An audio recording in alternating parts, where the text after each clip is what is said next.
Hola amada iglesia, bienvenidos una vez más a Iglesia en Casa. Como siempre, los miércoles con esta bendición maravillosa y especialmente de esta serie, los frutos del Espíritu. Para iniciar, vamos a disponer nuestro corazón y recibir esa gracia, esa misericordia de Dios a través de su palabra. Amado Señor, Dios bendito, Dios todopoderoso, te damos gracias, amado Señor, por haber apartado, Señor, este tiempo para que nuestro corazón, Señor, para que todo nuestro ser se alimente de tu palabra.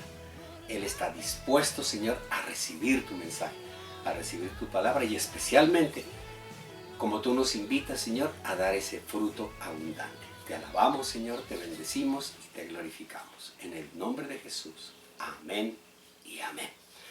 Bien, amada iglesia, una vez más, estamos listos y dispuestos a continuar con esta maravillosa serie. Y yo lo invito hoy para que vayamos al Salmo 1, versículo del 1 al 3. Y yo le he llamado a esta predicación, a este mensaje, le he llamado obras o frutos. Vayamos entonces a la palabra de Dios. Salmo 1, versículo 1. Y escuche lo que dice la palabra de Dios. Dichoso el hombre que no sigue el consejo de los malvados, ni se detiene en la senda de los pecadores, ni cultiva la amistad de los blasfemos, sino que en la ley del Señor se deleita y día y noche medita en ella. Es como el árbol plantado a la orilla de un río, que cuando llega su tiempo da fruto y sus hojas jamás se marchitan. Todo cuanto hace prospera. Y el que lo cree dice amén y amén. Gloria a Dios.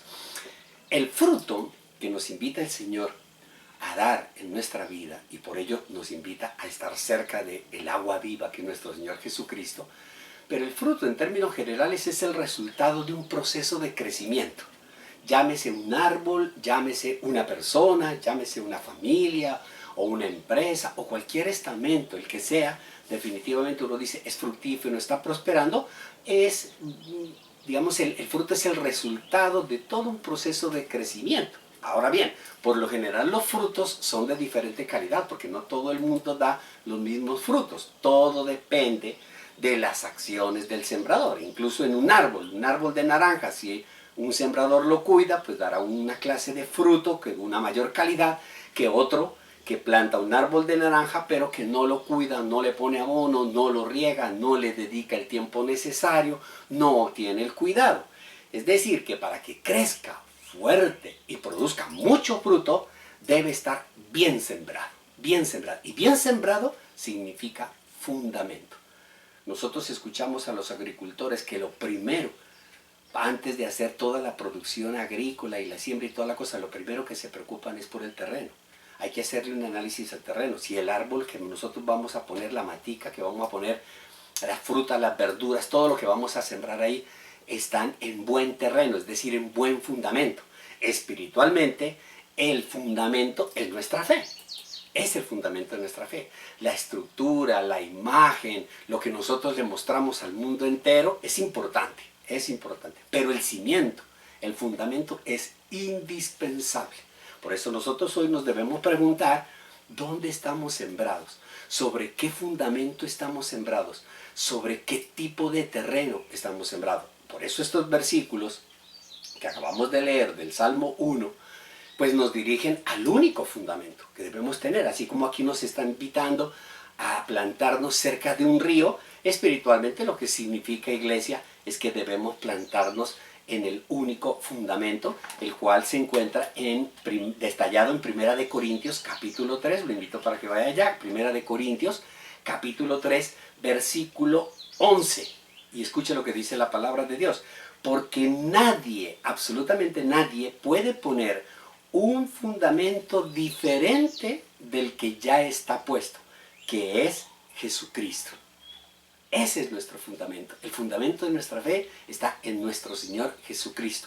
Un árbol bien plantado cerca del río, una vida bien plantada cerca de nuestro Señor Jesucristo, dará mucho fruto y todo lo que va a hacer prospera, nos dice el Salmo. En el versículo 12 dice, si alguien construye sobre este fundamento ya sea con oro y plata y piedras preciosas o con madera, es decir, con cualquier cosa, su obra, el resultado, se va a mostrar tal cual es. Depende de como yo me haya dedicado, depende como yo haya sembrado, depende con lo que yo haya centrado, va a quedar al descubierto.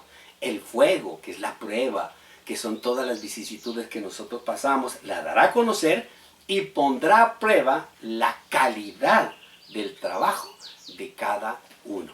Amén, iglesia. Es una bendición maravillosa saber que es el fundamento en nuestra vida, es lo que permite no solo que nosotros expongamos una imagen de prosperidad, sino que en el momento en que venga una prueba, en el momento en que haya una dificultad, en el momento en que haya un problema en tu casa, en tu familia, en tu vida, en tu iglesia, etcétera, pues definitivamente si tenemos nosotros el fundamento de nuestro Señor Jesucristo, pues va a mostrar un fruto de calidad a pesar de las circunstancias. Como también, para poder ayudar a ese fundamento, la iglesia es columna de ese fundamento. Y es lo que debemos entender. Muchas veces, como lo hemos dicho, la gente dice amar a Dios, pero menosprecia a la iglesia. Pero menosprecia porque está equivocado, porque está errado. Porque a veces lo que menosprecia, o sea, menospreciar quiere decir no tener el valor, o un valor menos, tiene un valor menos, más de las personas. Más de las actitudes de las personas, porque nosotros vemos que las acciones de las personas en la iglesia, las personas, tanto de las personas que reciben el mensaje como del mensajero, pues no son dignas de crédito, y eso hace que las personas pues se resientan, y eso hace que las personas tengan un concepto errado, y por eso dicen yo a la iglesia no voy, yo no creo en la iglesia, y es un error muy grande. Eso es como decir yo no creo en Dios porque es que viene la maldad de este mundo, entonces yo no creo en Dios. La iglesia definitivamente es la columna, es el fundamento, y lo dice muy bien Pablo en la primera carta a los Timoteos. Yo le invito para que vaya allá, primera carta de Timoteo, en el capítulo 3, primera de Timoteo capítulo 3, en el versículo 15, y escuche lo que dice la palabra de Dios. Yo quiero que sepas cómo hay que portarse en la casa de Dios. Está hablando a Timoteo, dándole unas instrucciones de su forma de actuar, de comportarse, y para que la comparta con los demás creyentes. Quiero que sepas cómo hay que portarse en la casa de Dios, que es, la casa de Dios es la iglesia del Dios viviente, columna y fundamento de la verdad. Columna y fundamento de la verdad. Por eso hay que portarse muy bien. Por eso cuando uno va a la casa del Señor, cuando uno va a la iglesia, uno debe seguir las instrucciones de la palabra de Dios, que uno no va a cualquier lugar, uno no va a un lugar de conferencia, uno no va a un lugar de reunión, uno va a la casa de Dios, donde nosotros con la iglesia misma, que es la iglesia viva, que es la comunidad de creyentes, pues definitivamente se convierte en la columna, en el fundamento, en la razón de ser de la verdad, que es nuestro Señor Jesucristo. Amén, iglesia. Dependiendo del fundamento, dependiendo del cimiento, dependiendo de dónde nos plantemos, así como nos dice el Salmo, que nos plantamos o cerca de un río o nos podemos plantar lejos del río, dependiendo de ese fundamento, así mismo serán los frutos. Porque no podemos nosotros hablar y decir que las personas que no tienen por fundamento a nuestro Señor Jesucristo no dan frutos, ¿no? Sí, claro, por supuesto, dan fruto, pero no es el fruto que se pide, que se demanda a la luz de la palabra de Dios. Y eso es lo que nos aclara, y eso es lo que nos explica Gálatas, Pablo, a través de la iglesia de Galacia. Gálatas, váyase a Gálatas capítulo 5, Gálatas capítulo 5 en el versículo 19. Escuche lo que dice Pablo a través de la inspiración del Espíritu Santo. Las obras de la naturaleza pecaminosa, se conocen bien. Inmoralidad sexual, impureza, libertinaje, idolatría, brujería, odio, discordia, celos, arrebatos de ira, rivalidades, disensiones, sectarismos, envidia, borracheras, orgías y otras cosas parecidas. Es decir, hay muchas otras cosas otras cosas más. Les advierto ahora, como antes lo hice, que los que practican tales cosas, obras de la carne, no heredarán el reino de Dios. Es decir, los que están dando unas obras, están dando unos frutos propios de la carne, no van a heredar el reino de Dios.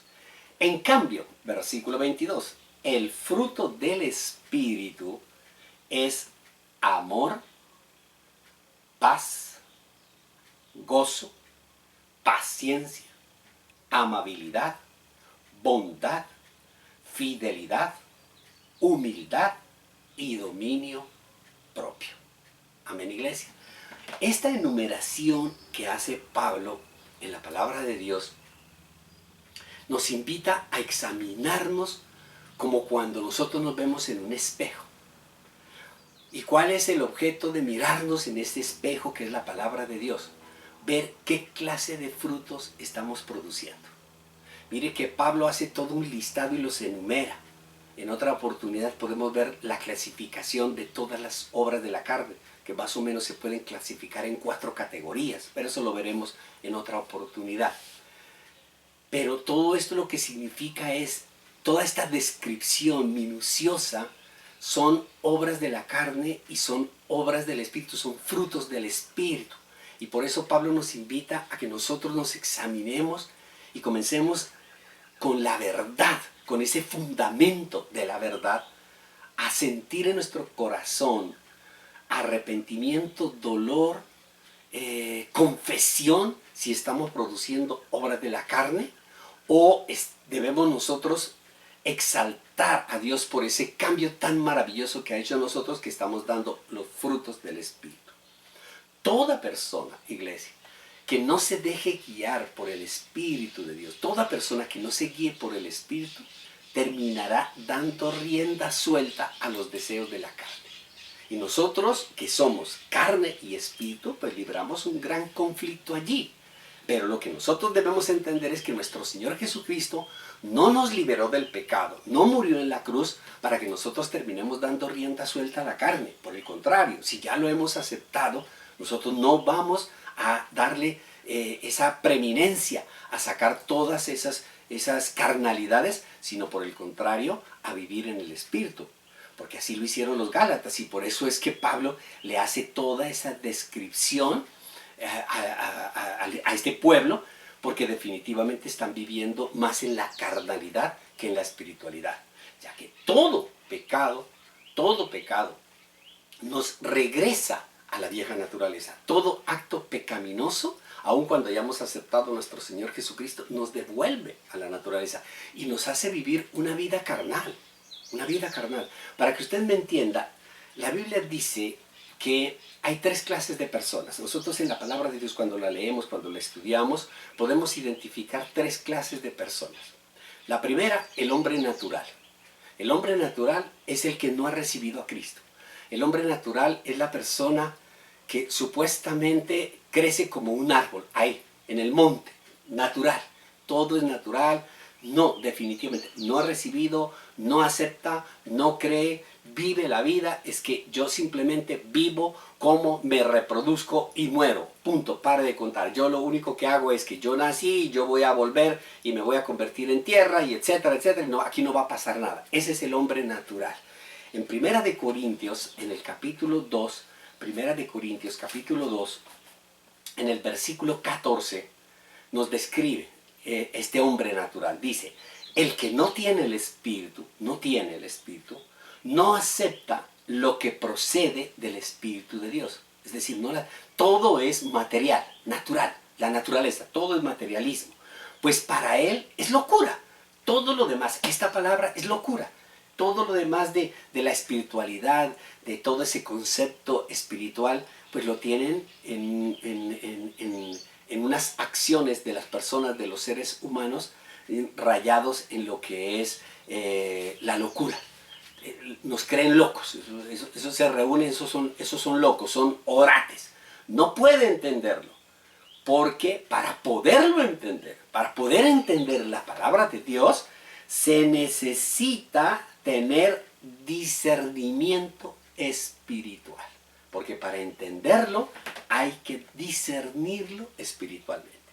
Y las personas, al no tener el espíritu activado, ese espíritu de Dios activo en el corazón, pues definitivamente todo lo explican desde el punto de vista natural. Ese es el hombre natural, el primer hombre. Pero también hay otras clases de hombres o de personas, porque no, cuando hablamos de hombre, lo hablamos de forma genérica, incluyendo, por supuesto, a la mujer. Entonces hablemos de la persona natural. Pero también hay personas espirituales, o el hombre espiritual, que es el cristiano que es dirigido por el Espíritu Santo. Es decir, ya, esa persona espiritual ya no vive la carne, ya tiene el Espíritu de Dios en su corazón y por lo tanto actúa de la misma forma. En 1 Corintios, en el capítulo 2, un capítulo antes, en el versículo 15, escuche lo que dice, ahí enseguida. En cambio, el que es espiritual, el cristiano espiritual, lo juzga todo, pero mire sobre qué lo juzga, sobre qué fundamento. Aunque él mismo no está sujeto al juicio de nadie, porque ¿quién ha conocido la mente del Señor para que pueda instruirlo? Nosotros por nuestra parte tenemos la mente de Cristo. Es decir, que el hombre espiritual lo discierne, lo juzga todo con un fundamento, el fundamento de Cristo. Es decir, que en mi mente ya no vivo yo, sino que Cristo vive en mí. Amén, iglesia. Y el tercer hombre, que es el hombre carnal. El hombre carnal. El tercero es el hombre carnal. El hombre carnal es un cristiano. El hombre carnal es aquel que ha aceptado a Cristo en su corazón. Es el cristiano que ha hecho la oración, la declaración, que declara con su boca que Cristo es su Señor y su Salvador. Es la persona que incluso va a la iglesia, es la persona que se congrega, es la persona que ora, es la persona que ayuna, es la persona que hace toda una serie de costumbres, hábitos religiosos, etcétera, pero que vive una vida de derrota, que tiene una vida de derrota, es decir, que va con un lastre, como dice Pablo, va con un lastre, va arrastrado. En su corazón no hay alegría, en su corazón no hay convicción, en su corazón hay más obligación, hace las cosas por obligación, va a la iglesia porque le toca, porque es que va la esposa, porque va el esposo, o porque van los hijos, porque es que toca, va a la iglesia por costumbre. Es decir, es una persona que vive la vida cristiana por sus propios medios, es decir, aplica sus propios esfuerzos, aplica sus propios conceptos, tiene una idea propia, va a la iglesia pero no acepto, yo no creo, yo no leo mucho la palabra, yo no le hago daño a nadie, yo tengo a Cristo en mi corazón, Él me guarda, Él me protege, la sangre de Cristo tiene poder, pero yo vivo de acuerdo a lo que yo pienso.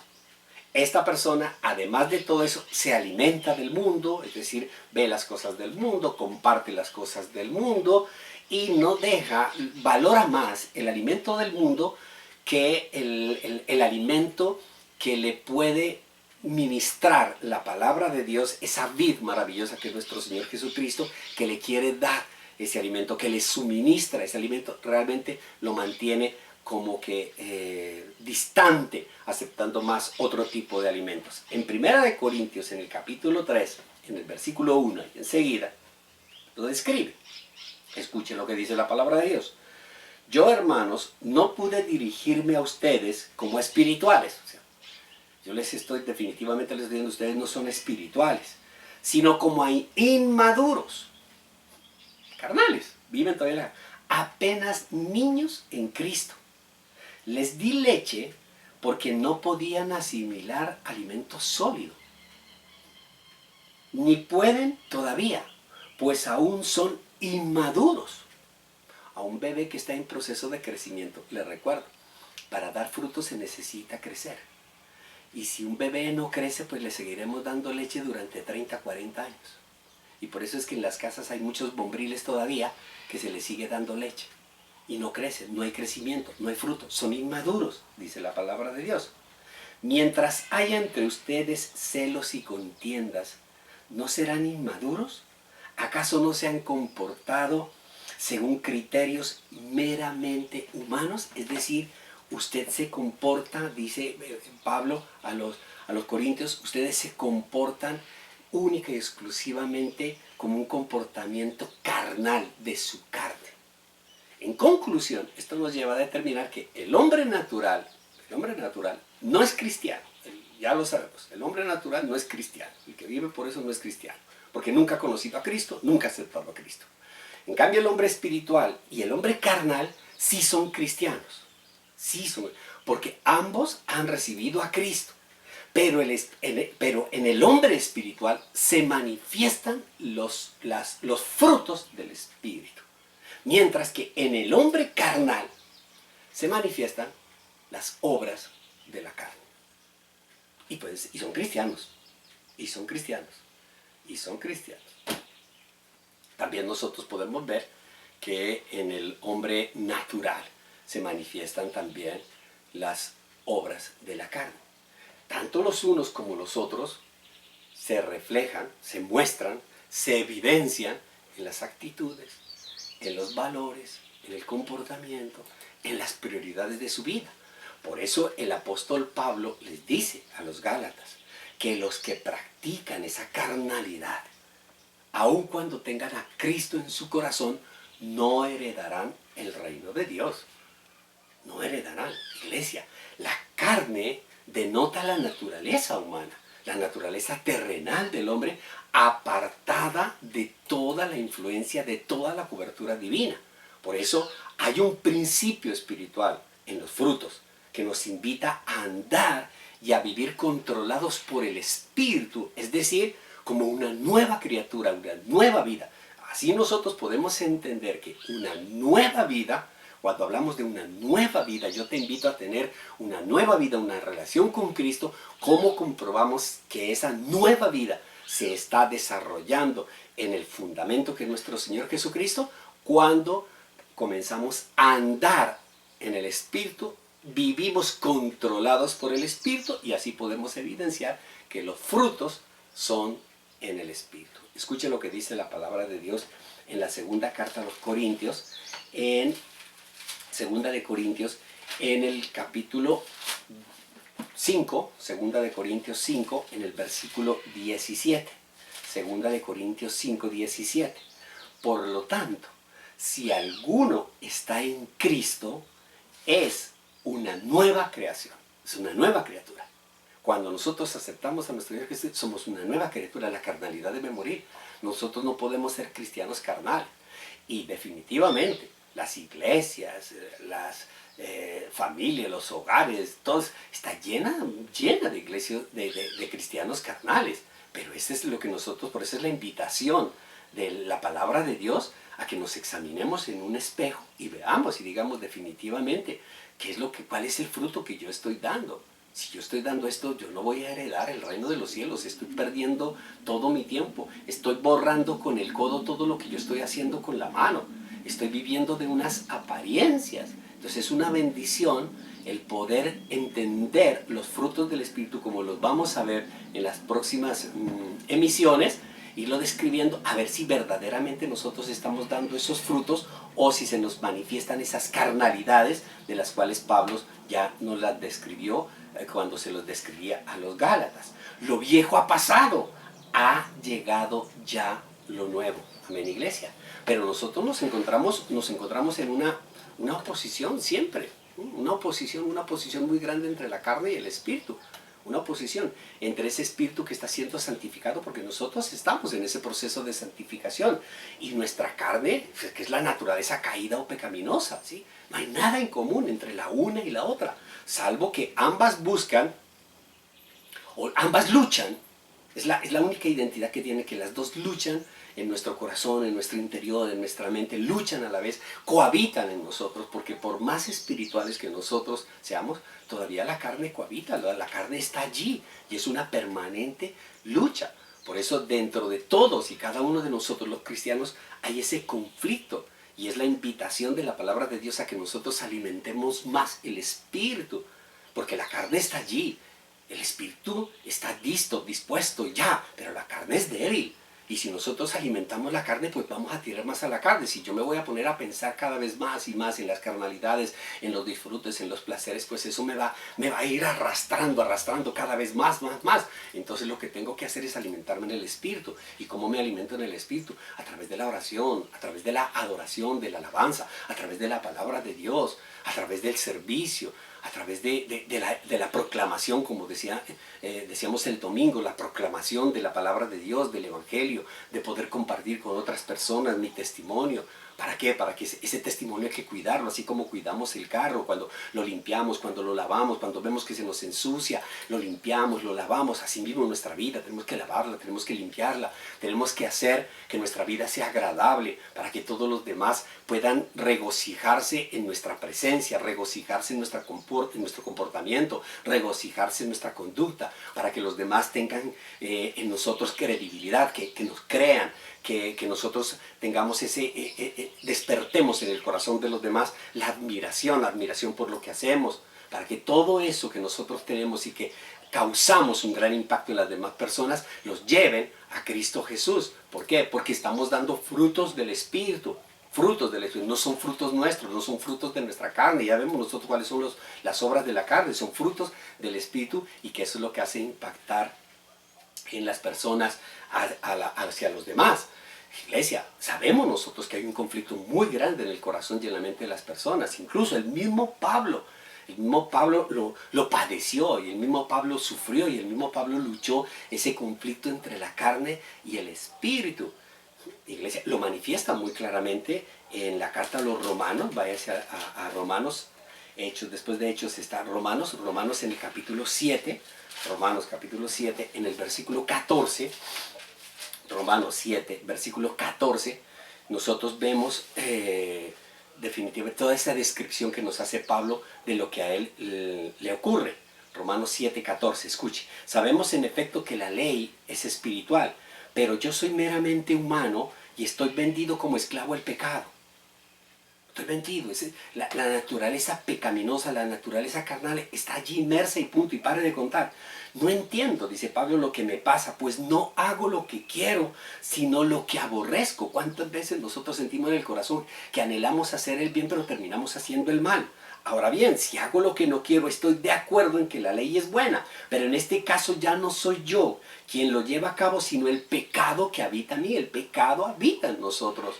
El pecado, nuestro Señor Jesucristo nos perdona y nos salva de los pecados, no nos quita todo lo que están allí, nos cubre con su sangre preciosa, nos cubre todos sus pecados. Yo sé que en mí, es decir, en mi naturaleza pecaminosa, nada bueno habita, nada bueno. Por eso, acuérdese usted que nuestro Señor Jesucristo le dijo: ¿por qué me dices maestro bueno? No hay nadie bueno. No hay nadie, en todos habita la naturaleza pecaminosa, así de sencillo. Aunque deseo hacer lo bueno, no soy capaz de hacerlo. De hecho, no hago el bien que quiero, sino el mal que no quiero. Y si hago lo que no quiero, ya no soy yo quien lo hace, sino el pecado que habita en mí. Mire, Pablo está describiendo toda una serie de conflictos. Lea usted Romanos 7, 14, 25. Léalo y se da cuenta que usted sufre este mismo conflicto, esa misma lucha, y lo está describiendo Pablo. Pero debemos nosotros entender cómo lo venció, cómo venció Pablo, cómo superó ese conflicto. Así que descubro esta ley, que cuando quiero hacer el bien me acompaña el mal, porque en lo íntimo de mi ser me deleito en la ley de Dios. Nosotros nos deleitamos, recibimos a Cristo y nos deleitamos en lo más íntimo. Sí, queremos agradar a Dios, queremos ser esto, pero terminamos haciendo el mal. Eso es lo que está diciendo Pablo. Pero me doy cuenta de que en los miembros de mi cuerpo hay otra ley, que es la ley del pecado. Esta lucha contra la ley de mi mente y me tiene cautivo. Soy un pobre miserable. Y ahí, cuando yo estoy hablando sobre la condición que soy, es decir, que comienzo a reconocer que soy un pecador, que soy un pobre miserable, que el pecado habita en mí, cuando empiezo yo a reconocerlo y empiezo a decirle al Señor: Señor, yo aborrezco lo que habita en mí, odio lo que habita en mí. Así como lo dice Pablo, yo lo aborrezco, pero está en mí. ¿Quién me librará de este cuerpo mortal? Porque este cuerpo es el que nos lleva, en lo que nos incita a pecar. Gracias a Dios, aquí está la solución y aquí está la respuesta. Gracias a Dios por medio de Jesucristo nuestro Señor. En conclusión, con la mente yo mismo me someto a la ley de Dios, pero mi naturaleza pecaminosa está sujeta a la ley del pecado. Mi cuerpo está sujeto a la ley del pecado, mientras que mi mente, mi espíritu, mi corazón está sujeto a Dios. Gracias a Dios, dice Pablo, por medio de nuestro Señor Jesucristo. Es decir, ¿qué es lo que nosotros estamos viendo aquí? Que hace Pablo, está describiendo que dentro de cada cristiano habitan, viven, cohabitan, conviven dos naturalezas. La vieja naturaleza, la naturaleza pecaminosa, y la nueva naturaleza, la espiritual. Y lo que hace es definitivamente generar una incesante lucha de intereses contrarios, porque la carne quiere una cosa y el espíritu otra, ¿sí? El cual nosotros no podemos hacerle frente. Yo no puedo llegar y decir, bueno, yo por mis propias fuerzas voy a dominar la carne. Voy a empezar un proceso de meditación y meditación, transportación, voy a hacer todo lo que sea, o me voy a tomar este juguito, me voy a tomar esta agüita, voy a echarme esto, voy a echarme estos perfumes, estos aceites, voy a hacer este ayuno, voy a hacer esta cosa. No, no es en nuestras fuerzas. En nuestras fuerzas nosotros no podemos combatir el pecado. En nuestras fuerzas nosotros no podemos combatir la naturaleza carnal. En nuestras fuerzas nosotros no tenemos la voluntad, no tenemos ni la voluntad ni el poder para combatir el pecado, para combatir la naturaleza carnal, para derrotar la naturaleza carnal, sino a través del poder de nuestro Señor Jesucristo. Esa es definitivamente, iglesia. Ese es el gran poder para poder dar nosotros los frutos del Espíritu y no dar las obras de la carne. El dilema es, ¿tenemos una vida de esclavitud a nuestros deseos? Ese es el dilema. ¿Seguiremos viviendo una vida esclavos a nuestro cuerpo, esclavos a nuestros pecados? ¿O tendremos una vida de libertad bajo el control de Dios, bajo el control del Espíritu Santo? Ahí es donde entra el conflicto grande. ¿Qué elegimos? ¿Elegimos vivir por la carne o elegimos vivir por el Espíritu? Iglesia, cuando nuestra fe está sembrada en Cristo, y ahí es donde cobra valor las palabras del salmista, cuando nosotros nos hemos cimentado a los pies de Cristo, a los pies del agua viva, cuando nos sembramos, cuando nuestro fundamento es Cristo mismo, pues nosotros vamos a crecer grandes, saludables y vamos a dar frutos del Espíritu. Yo personalmente creo que el tiempo que nosotros estamos viviendo, todas las situaciones, las condiciones, no solo de pandemia, sino las condiciones sociales, las condiciones económicas, políticas que estamos viviendo, en este tiempo de prueba, podemos hablar nosotros que es un tiempo de prueba, es un tiempo muy propicio para dar el fruto que el Señor espera. Porque en este tiempo, en esta adversidad, se ven los frutos.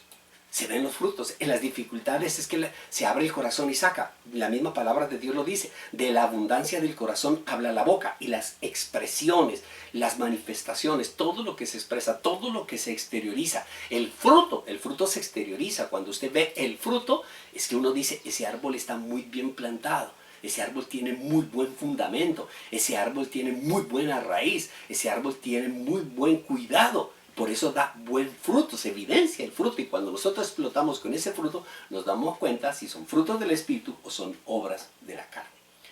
Uno de los dones más grandes que Dios nos ha dado a todos los cristianos es su Espíritu Santo.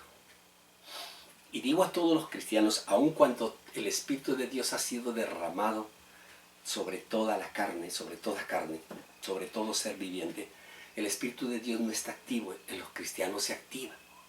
Y ese Espíritu, iglesia, ese don maravilloso de recibir su Espíritu, uno lo recibe después del arrepentimiento y el bautismo.